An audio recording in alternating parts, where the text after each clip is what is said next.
In this video, I'm going to take this photograph here that I took of my daughter in her bedroom, and I'm going to turn it into this. And in this video, I'm going to share with you just two tools, just two, which are really going to make a big improvement over how you edit your photos.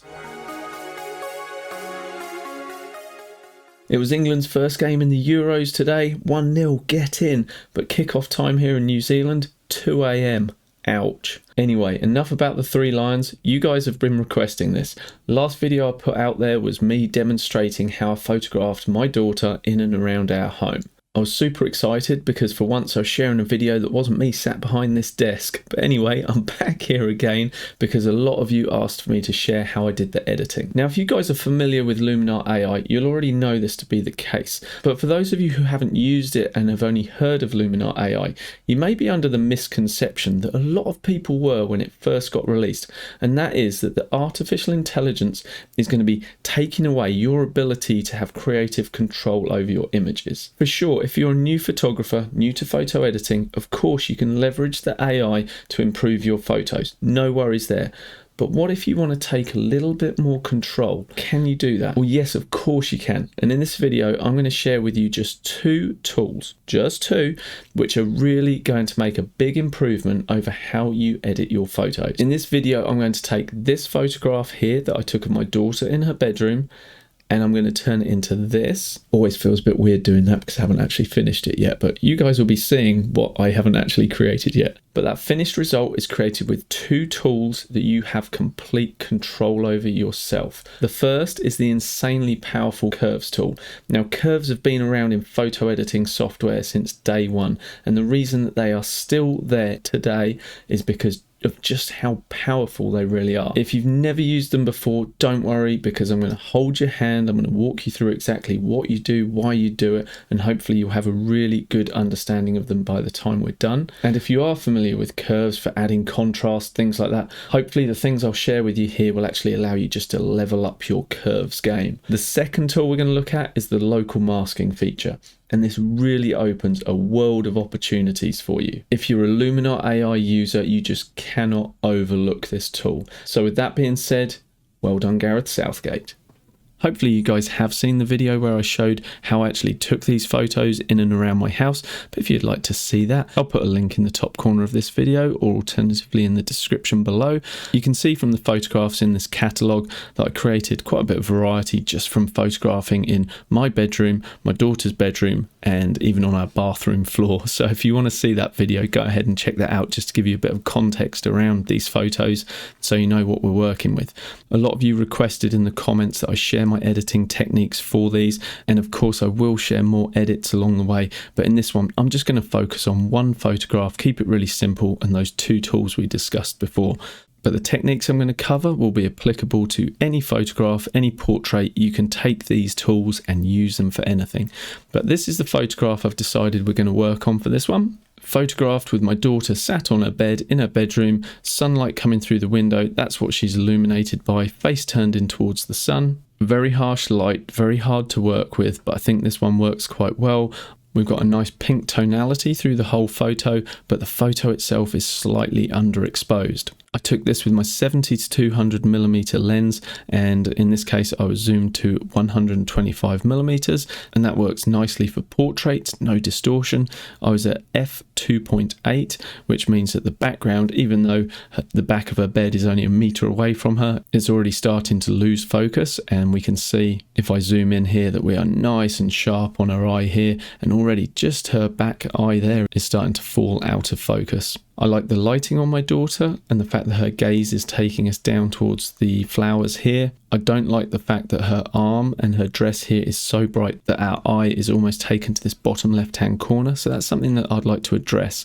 I'm also not loving the fact that her duvet or pillowcase, the pattern of that is very distracting in the bottom right. And top left here, we've got the break between the pink paint and the white paint. And you can also see this line where my daughter's fairy lights are pinned to the wall. They've just fallen away. And that's a simple fix just with the eraser or perhaps cloning. But I'm not going to do that in this video. As I said, we are just going to look at two tools. So let's come into the edit section, and I'm going to jump straight into the light panel here. And what we have access to here is actually very similar to the kind of tools that you'd see inside of Lightroom. This is one of the reasons I really like Luminar AI and think it's such good value, because you've got a very powerful piece of raw editing software right here, just in this single panel. And that's before you started looking at things like the Enhance AI tool that can do so much for you just with one slider. But we're going to jump into the light section here, and we are going to look at the curve section. If you don't see curves, that's because everything's folded away neatly like this. So what you need to do is just click on the curves, and that will expand this little square here. Let's just go over the absolute basics of what curves can do. Basically, we're controlling the brightness in our image. We have 4 channels that are accessible to us, but the most important one to work with is this very first one, because this controls the brightness of our photo. At its most basic, the line that runs from the bottom left, which controls the black points in our image, to the top right, which controls the brights and the white point in our image, any point that we add to this line and we bring up above where the line is natively, it's going to brighten up our image.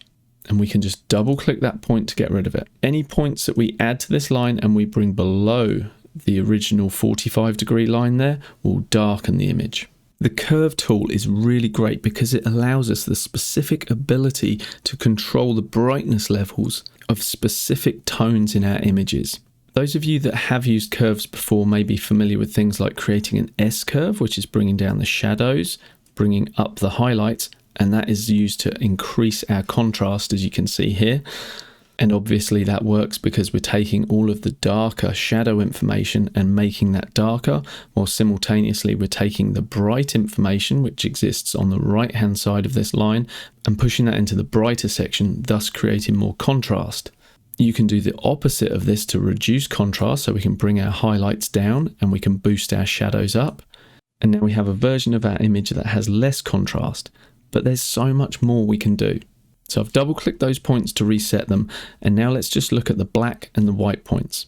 So this point at the bottom left of this line represents our darkest point in the image. But the interesting thing is we're not limited to keeping that locked in the bottom left hand corner.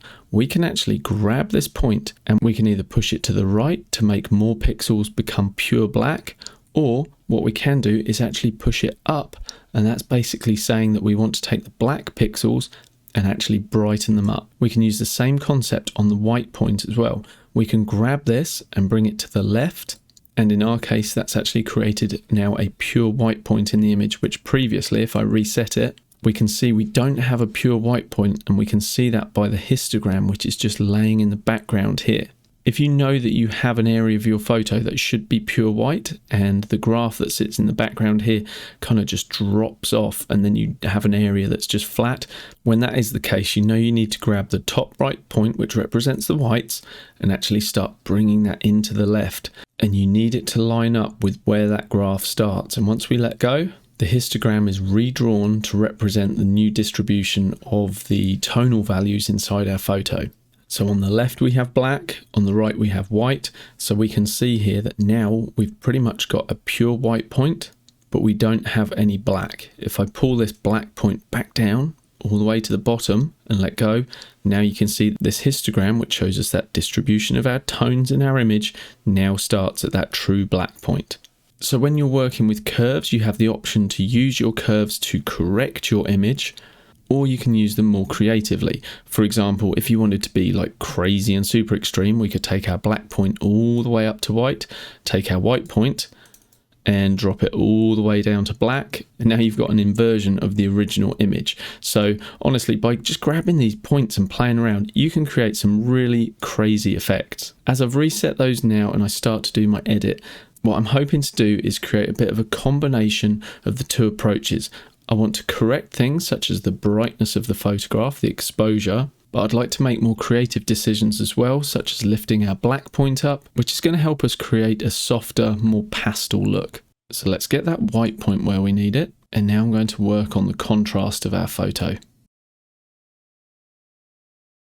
So here, as I showed you before, I've created that S-curve that creates quite a lot of contrast, but rather than pushing this very top bright point all the way up, what I want to do is actually pull it down slightly just so that we're protecting those highlights. You can come in and just make some minor tweaks if you want to. Now I'm happy with the exposure and the overall contrast that I've created with the tone. Now I'm going to go back to moving this black point, and you'll see why I left it till the end as I grab it and I start to move it up. Can you see as I move this particular point, all the other points move in conjunction with it? So by doing that, I'm remaining faithful to the contrast that I created before, but as I push it up, I'm just creating a sort of lighter and more washed out version of that change. That's a one tool change, and look at the difference. Here's our before, here's our after. Let me just flick between those two again. That is a huge difference, guys. But the power of curves doesn't stop there. We've also got access to the red, the green and the blue channels. Now when you're working with these, I'd recommend you use a little bit more subtlety and refinement than you do when you're working with the tone curve, because little shifts in the colours can make a big difference. Let's take a look. If we go to the red channel, if I start lifting the red channel, you'll see that we start to increase that sort of pinky red look. And it doesn't take long of me lifting this point up before things start to look really odd and overdone. And so let's suppose we wanted to add a little bit of a pinky tone to this. You literally only want to shift that point up a tiny amount. Now, whilst you may think that we're only able to control the reds within the red channel, you're also able to control what's considered the opposite color in a light additive model. That does sound a little bit confusing, but basically your traditional complementary colors or opposite colors on the color wheel that you might know from painting is slightly different when you're adding light. But basically the opposite of red that we can control is cyan. So where on one hand we could actually add some red in, the flip side of that is we can take the red away, or another way of describing that is adding cyan in. We can double click that point to get rid of it. And if we jump into the green, you can see the same. We can add greens in, or we can add magenta. And with the blue channel, we can control the addition of blue or its subtraction, which takes us towards the yellows. So that's how they work in a technical perspective. But how does that apply in a practical sense? What can you actually use these for? Well, one of the things I like to do is actually add a slight color toning. And what I'll often do is if I push my highlights in one direction, so for example, I'll grab the white point here and take that towards yellow, but to balance that out, what we can do is add the opposite into the shadows. So we've taken blue away here. What we can do is grab the shadow point and add blue into the shadow. So I'll grab this and I start shifting that up. And there you go. Now we've got a complementary color scheme going on. We've added blues into the shadows and yellows into the highlights. Now, while this is quite an extreme color toning that I've done here for this example, you get the point. And you're not just limited to controlling the highlights and the shadow points.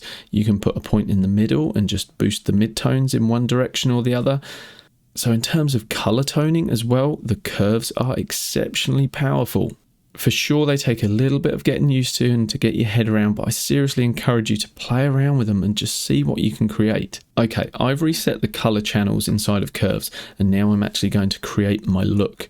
And I'm wanting to create a kind of mauvey pink hue, just something light, just to enhance the color that's already present in this photo. And that is a kind of pinky tone. We've got the pink of the flowers. My daughter's wall is pink, and then we've got the kind of pinky skin tone and lip color. So we're just going to play on that and accentuate it slightly. So I've added a little bit of blue to the highlights, and I am just going to grab the reds, and I've already introduced a tiny bit of red. Like, I really don't want to put too much in there. Let's look at our before and our after. So we've made a massive change, and as I say, that is just with the curves, guys. Hopefully with that demonstration I've convinced you of just how powerful curves can be. Like literally one tool and I've made a huge change in that photo. So if you imagine combining the power of that tool with Luminar's other AI based tools and other tools that you have available to you, you've got so many creative options available to you. In the second part of this edit that we'll get into now, we're going to explore another super powerful tool, and that's the local masking tool. I'm assuming you guys already have Luminar AI, but if you don't and you do like the look of this, I do have a discount code which is @Sky10 that you're welcome to use, and there's a link in the description below. Let's get into local masking.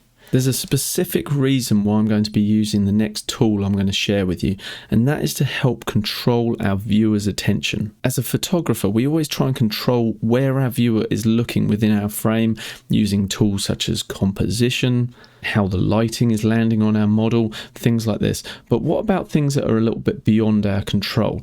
Such as in this image, we've got beautiful light coming onto my daughter's face here. Yes, it is harsh light from the sun, but I've tried to control it and get her turned in such a way that it still looks nice.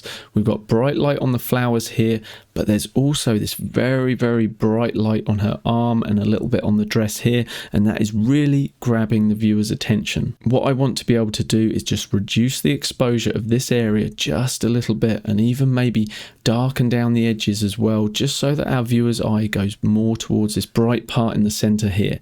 Now we have got a tool at our disposal which will help, and it's a really simple tool to use. That's the vignette tool, but it's got a problem. Let me show you what it can do, and then I'll explain what the problem is. So let's crank it up pretty heavily. Let's bring the size in, just play with the roundness a little bit. Certainly we want a lot of feathering. The smoother we can make the transition between the dark edges and the centerpiece, the more believable it's going to look. And if we want, we can boost the inner light up as well, just make it a little bit brighter in there. And I've got to say kudos to Skylum for actually introducing an inner light. I don't know any other editing software that allows you to do that. Absolutely brilliant. The other great thing with this is we can actually choose where we want the center of our vignette as well. So that is a really, really cool thing to be able to do. But here's the area where I think it falls down, and I think that we can have a better approach to this. Can you see here? We have no option to mask this vignette. So for example, if I want to remove the vignette just from this top right corner because I want it to feel like the light's coming in from the top right, I can't do that with the vignette tool. But I can do it with local masks. So let me turn this off and jump into the local masking tool. So that's this paintbrush here. We're going to add a basic mask. And there are a couple of absolutely huge benefits to using local masks, and I'll cover them both. But first things first, let's make this look like the vignette did before.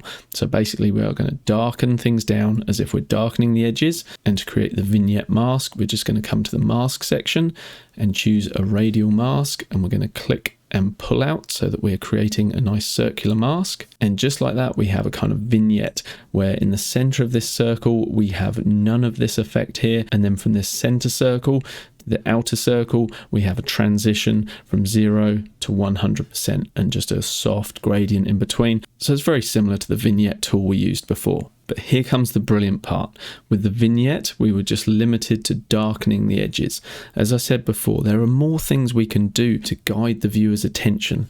So one of those things is reducing the contrast. So let's grab the contrast slider, drop that down, and we're reducing the contrast around the edge. We might not want people looking at bright areas we've got around the edge of the photo as well, so we can drop the highlights down.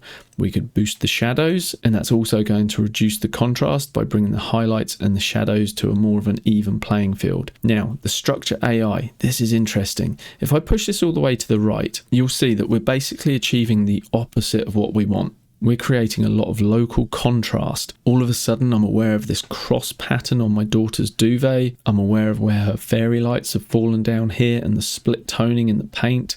So if I don't want to add any of that structure AI in, why have I actually shown you? Well, for a good reason.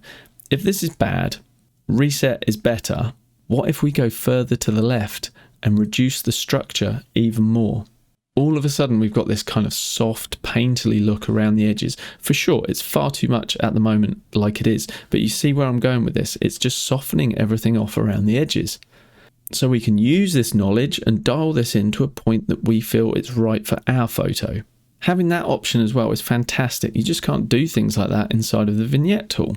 So now we have a hyper customized vignette. And as I move that around, you can see exactly what it's doing. So we want the nice crisp and clear area of our photo right in the center here. We have the ability to increase the size of it as well. Now, if that wasn't reason enough to be using local masks, I don't know what is, but here is benefit number 2.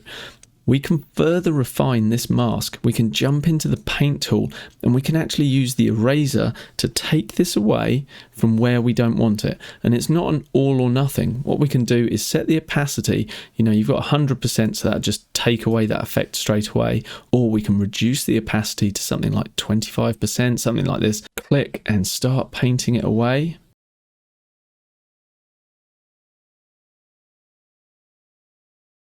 So now we have a much more refined effect. If I turn it off and on, you can just see the difference. In this one, it's, oh, look at my arm, look at my dress. And in this one, it's saying, look at my face, look at the flowers. So while it's not a massive change, I just think doing little things like this can really help to make your work look a bit more professional, a bit more classy. So this is our before, this is our after, and for me, that's an improvement. So a more customized vignette effect is one use for local masks, but you can also use them for really creative effects too. So for example, the light is coming from the right hand side of the photo here, but the only sense of light we've got is where it's actually interacting with our model, my daughter. But what if we actually wanted to create the sense of light coming through from the right hand side? Well, we could probably do something like that with a local mask. So let's add another basic local mask. We're going to crank the exposure up, and of course, until I actually activate and apply a mask, everywhere in the photo is being affected globally, but that's not what we're going to end up with. But I just want to make sure everything looks okay. I don't want to overexpose my highlights, so I'll bring that down. I might boost the shadows up, and the structure again, I'm just going to drop that down as if we've got a soft light washing over this entire scene. I'm going to bring the saturation down just ever so slightly, and I'm going to bring the warmth up because I want my light to have this kind of nice warm feeling to it. So the idea is this light's going to come from the right hand side and then just feather off across the photo. So I'm just going to grab a gradient mask, and wherever I click, that's going to be 100% of the effect, and where I let go will be 0. So I'm going to click and drag across, and now I'll just let go. And just like that, we've got that effect that we created here on the right hand side, and it's feathering off to nothing right here. So let's toggle that off and toggle it on, and it's just creating this sort of sense of light coming in through there. And of course you can come back in and play with this even more. Now, while this effect is okay, yeah, sure, it's perhaps a little bit over the top, but I just wanted to give you guys a good, strong demonstration of the actual effect, easier to see in a video. But let's say we don't want it going across her face, over her hair here. What we can do is actually come into the paint mask section again, and using the eraser, based on what is already here, we can click and erase from that mask. So I'm going to reduce the size of my brush using my left bracket key here. I'm going to click once, and then I'm just going to do a sweep over her face and a sweep over the flowers. So we've taken that effect away with just 25% or 22% opacity each time. I feel like it's a little bit too bright at the top of the frame as well, so I'm just going to take a big brush and just make a sweep across there. So let's look at our before and our after, and as you can see, with just 2 tools, the curves and the local masking tool, you really can enhance and work with your photo in a very refined way. And as you could see through this demonstration, all the creative decisions were driven by me and what I wanted to create in this photo. So for anyone who says to you that, oh, Luminar AI, it does everything for you, they're talking absolute rubbish. Of course, it's got some amazingly powerful AI tools that if you're new to photo editing, you can leverage them to enhance your photos just like that. And yes, if you're more of a seasoned editor, you can use those same tools just to speed up your workflow as well. If you want to take full control over your creative vision and control the image in the way that you want to specifically, absolutely you can do that too. If you don't have Luminar AI yet and you like the look of it, you like what you've seen, I've got a discount code which is @Sky10, and you can use the link below to save yourself some money at the checkout. It's super affordable for a piece of editing software like this. It's AI, plus it's already a really solid raw photo editing piece of software. Excellent value for money in my opinion. As you would have seen, I took a load of other photos during that photo shoot with my daughter, and if you'd like to see me edit more of those photos, different styles, black and white, white. Do me a favour, go ahead and subscribe to the channel, hit the bell icon, and as I upload new videos, you'll be the first to know about it. And on that note, that's where I'm going to leave you, and I am going to go and get myself another stupidly strong coffee. Cheers, guys.